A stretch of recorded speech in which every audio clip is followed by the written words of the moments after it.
तो हमारे MP board वाले बच्चों की मैं लगातार तैयारी करा रहा हूं। आइए अब बायोलॉजी के लिए यहाँ पर एक सेट सी अपन अच्छे से सोल्व करेंगे। ये समझ लीजिए कि इसी पेपर से आपको 45 नंबर तक आराम से कवर होंगे। ठीक है, बहुत सारे वीडियो देखे, कोई दिक्कत नहीं है, लेकिन एक बार आजमा लो, कोई 2-4-5 मिनट 10 मिनट में कोई आपका ज्यादा समय बर्बाद नहीं हो रहा है। ठीक है, क्वेश्चन ऐसे सिलेक्टेड बता रहा हूं कि पूरे 99% चांस है एग्जाम में आने के। चलिए बेटा शुरू करते हैं। पहला जो क्वेश्चन देखेंगे ना, पहला क्वेश्चन, ठीक है, भर भी लिए हैं ताकि कम समय में आपको पूरा जानकारी मिल जाए। ये थोड़ा सा बड़ा करना पड़ेगा इसको। अध्यारोपण से घिरा हुआ कोशिकाओं का एक पुंज होता है तो भ्रूण कोश कहलाता है। ऋतुस्राव किस हार्मोन की कमी के कारण होता है? प्रोजेस्टेरोन से। निम्न में से कौन सी एक जन्म नियंत्रण विधि है? तो आईयूडी। ओको जो कि खंड में पाए जाते हैं लीडिंग स्टैंड में। निम्न में से कौन संयोजी कड़ी का एक उदाहरण है? टायरेनोसोन्स। कौन सा बैक्टीरिया दूध से दही में परिवर्तित करता है? लैक्टोबैसिलस। हो गया इतना। यहां पर अपन बात करते हैं तो ये choose of the correct option है, तो इसका पहला का सी आ जाएगा। दूसरा जो रहेगा ना वो आपका रहने वाला है यहां पर, ठीक है, बी। हो गया, थोड़ा सा छोटा कर दो ना, है ना, ये बात है। हो गया, ये हो गया पांचवा और ये छठा। मेरी इच्छा यही है कि मेरे साथ जो बच्चे जुड़े हुए हैं उनको समय से पहले पूरा कंटेंट दे दूं ताकि वो अच्छे से कवर कर पाए। ठीक है, मृदा में पाए जाने वाला जीवाणु एग्रोबैक्टीरियम एक कुराल जेनेटिक इंजीनियर के रूप में कार्य करता है। ट्रांसजेनिक जंतुओं के डीएनए एक अतिरिक्त बाहरी जीन भी उपस्थित होता है। मोनार्क तितलियों में पाए जाने वाला क्या है? विष। उसे परभक्षियों से बचाया जाता है। विशाल अमेजन वर्षा वनों को फेफड़ा भी कहा जाता है। क्या कहा जाता है? वनों का फेफड़ा भी कहा जाता है। एनआरएनए का संश्लेषण अनुलेखन कहलाता है। क्या कहलाता है? अनुलेखन।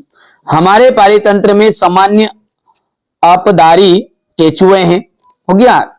इसके बाद में यहां पर हम बात करते हैं तो ये बढ़िया से यहां पर प्रॉपर तरीके से तैयारी कर लेना है आपको। सत्य और असत्य। अधिकांश औद्योगिक राष्ट्र आर्थिक रूप से व परंपरागत ज्ञान से संबद्ध है। असत्य हो गया। डीएनए की लंबाई को क्षारक युग्म 6p संख्या के रूप में पाया जाता है, तो सत्य रहेगा। एलर्जी जो है 1GA प्रकार की एंटीबायोटिक का निर्माण करता, असत्य हो गया। यहां पर सत्य सत्य है। ठीक है, ये हो गया इतना बढ़िया से प्रॉपर। सही जोड़ी की बात करें ना, मैंने पहले से भर रखे यार, क्योंकि मेरी इच्छा ये कि समय से पहले आपको सारी चीजें प्रोवाइड करा दूं ना तो आपका समय बच जाएगा पूरा, और समय बहुत ही कीमती है। मेहनत आप करो, आपके साथ मैं हूं। ये जो सर है एनसीईआरटी कोचिंग है ना, और ये जो चैनल है, ये चैनल आपका चैनल है। यदि आप इसको आगे बढ़ाना चाहेंगे तो आगे बढ़ेगा, इसको पीछे हटाना चाहेंगे तो पीछे हटाएंगे। बच्चों के साथ मेरा जो संबंध है ना, आप ऐसा मत समझो कि एक विद्यार्थी और टीचर का संबंध, एक बड़े भाई की तरह आप समझिए। और मेरी इच्छा यही है कि मेरे द्वारा जो बच्चा पढ़ रहा है उसको अच्छे नंबर है। ठीक है, 100 क्वेश्चन करिएगा। 100 क्वेश्चन की पीडीएफ में जल्दी ही अपलोड करूंगा, उनको भी करना है। ठीक है, या तो फिर इसके सारे क्वेश्चन कर लो, चारों पेपर 5 पेपर के मिलके, या फिर वो 100 क्वेश्चन एक साथ ही ले लो, पीडीएफ ले लो। जिन बच्चों को डर है कि नहीं यार फिजिक्स बायोलॉजी में सर है ना 40-50 क्वेश्चन ऐसे बता दो कि जो प्रॉपर ढंग से आएंगे ही आएंगे, तो उनका थोड़ा सा चार्ज रखा है मैंने, वो आप ले भी सकते हैं। तो 100 क्वेश्चन कर लो, यहीं पे मैं दूंगा, फ्री कंटेंट में भी दूंगा, और एक साथ लेना चाहते तो थोड़ा बहुत चार्ज जमा करके काम अपना कर लो। हो गया है इतना। चलिए ये कर लिया आपने कंप्लीट। तो 431-25 है, 431-25, तो यहाँ पर अपन लिख देते हैं इसको 431-25। ये आपकी जोड़ी का मिलान आप कर लेना, ये छूट गया था। हो गया। एक वाक्य में उत्तर है, मनुष्य में 8 से 16 कोरक खंडों वाला ठोस जैसा भ्रूण क्या कहलाता है? मोरूला कहलाता है। ठीक है, और भारत के में परिवार नियोजन कार्यक्रम कब लागू हुआ था? 1952 में। न्यूक्लियोसोम मॉडल में हिस्टोन अष्टक के बाहर कौन सी हिस्टोन उपस्थित होती है? तो हिस्टोन H- या H1 बोल सकते हैं। डीएनए के खंड का नाम जो पॉलीपेप्टाइड श्रृंखला का संश्लेषण करता है क्या कहलाता है? जीन कहलाता है। विषाणु मुक्त पादप प्राप्त करने हेतु पादपों को किस भाग का प्रयोग किया जाता है? तो पौधों का प्रारोशीर्षस्थ भाग। हो गया इतना। यहां पर अपन बात करते हैं तो ये क्वेश्चन नंबर आपका 5 रहेगा। हो गया। आसंग जनन क्या है, इसका महत्व बताइए। आसंग जनन क्या है, इसका महत्व। शिशु मृत्यु दर क्या है। हीमोफीलिया रोग क्या है, विपुंसन से क्या तात्पर्य। हार्डी बिनबर्ग का सिद्धांत और समीकरण लिखिए। लेमार्क डार्विनवाद में अंतर बताइए। जैव नियंत्रण से आप क्या समझते हैं। रोजमर्रा का जीवन में बायोगैस किस प्रकार महत्वपूर्ण है।